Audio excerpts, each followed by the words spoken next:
you've been wondering whether it's possible to make a manual machine out of a free pallet like this one, then I guess you've also been wondering how much time does it take and how much does it cost? Well, wonder no more, because those are the two questions we're going to answer today. The aim is simple: make a manual machine out of this free pallet as quickly as possible. For that, we're going to need some tools. Tool number 1 is a tape measure for all your measuring needs. Tool number 2 is some sort of screwdriver, preferably electric. Tool number 3 goes with tool number 2, and that is screws. I've got a big selection here because I've got no idea which ones I'm going to need. Tool number 4, most essential of all, is a pencil for marking things. Tool number 5 is something with which you can smack apart your pallet. I'm using a claw hammer. And tool number 6 is something you can cut up your pallet with. Now, I'm trying to do this as fast as possible, so I've chosen a chainsaw. And of course, you'll need your pallet. Let's get started. The first thing we need to do is smash up this pallet so that it's in lots of nice, usable pieces of wood. So, I'm going to need the hammer.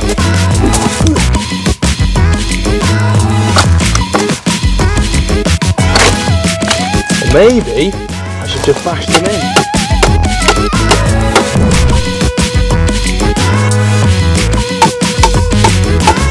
Perfect. Right, let's go through all the usable wood. The pallet is all now in pieces. I need to go through and find which bits I think are usable and which bits I have destroyed and are no longer usable. Usable, awful, maybe? Well, that bit's attached, so it's going to be usable. So, my plan is, I haven't really thought about this too much. These two pieces will have the tyre in between. I'll reinforce that with another screw. Then that will be the width of the tyre, and then I will put some side supports on so that it supports the back of the tyre as well, so it doesn't go from side to side. Or at least that is the plan. I also need to have something at the front to stop the tyre going forwards. So I'll need these pieces. I suppose if that was the right size there, we'll see. We need to measure the wheel. Measuring this tyre, holding the camera and being against the time. Yeah, I'd say about 60 mil. So the gap for the back tyre needs to be 60 mil, or just under, to make it a snug fit. This back piece is 65 mil. What to do? I suppose I could smash it smaller. No, because these pieces of wood have got an angle on the top. There's not really any way that I can secure that at right angles easily. It's not going to work. So I've got to cut that off square. Yeah, and then I should be able to put those 60 mil apart and then hold them together with a piece of wood at the back, or at least that's the plan. And remember, kids, never, ever use a chainsaw in shorts.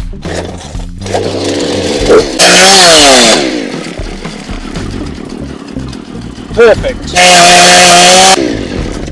How quick was that? We're running against time now. I wanted to get this done super duper quick, and it's taking longer than I had anticipated.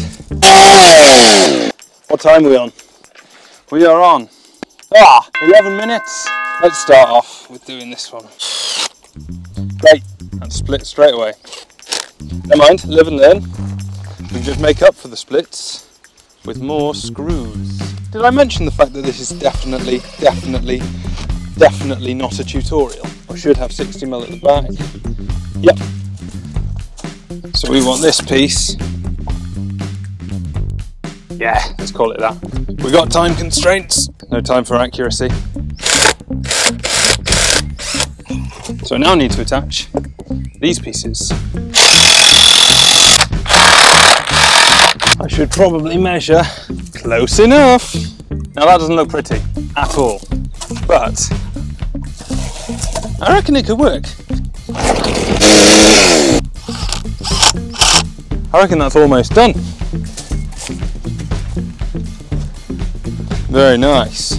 So this is all looking promising. The wheel fits in. I mean, yes, that is too far forwards now because, well, popped it in the wrong place, but maybe that won't be a problem.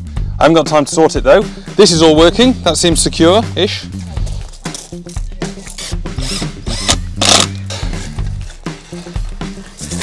At least I'm living up to my jump building skills, I suppose.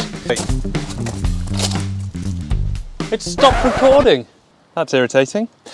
Camera stopped recording and you've missed a lot of my bodges. I'm now finished. I've stopped the timer at 16 minutes and 14 seconds, which I'd like to think is a new world record.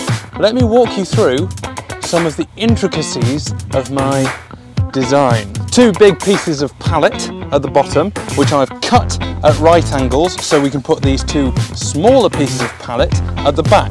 I measured the width of the tyre, that was 60mm, so I've gone 60mm width along there and 60mm width along there. I've put a spacer here to make sure that these 2 bits don't vary in size anymore. However, this is now in the wrong place. So I took this piece, which originally came off the end of one of these big pieces of pallet, and I've stuffed it in there, and that is now the right size for my tyre. I've cut 2 pieces with the chainsaw to support these back pieces. They have completely split, so I have no doubt that they will fall off at some point. I've also put this piece on the bottom, which keeps it a bit more stable, and as you can see, I've put these pieces at the back to make sure that these 2 pieces stay at the right width and also that my tyre can't go back through. My aim for today was to find out whether or not you could make a usable manual machine out of a pallet. So, we'd better give it a test. Time to helmet up. Manual machine. Attempt 1. Ooh.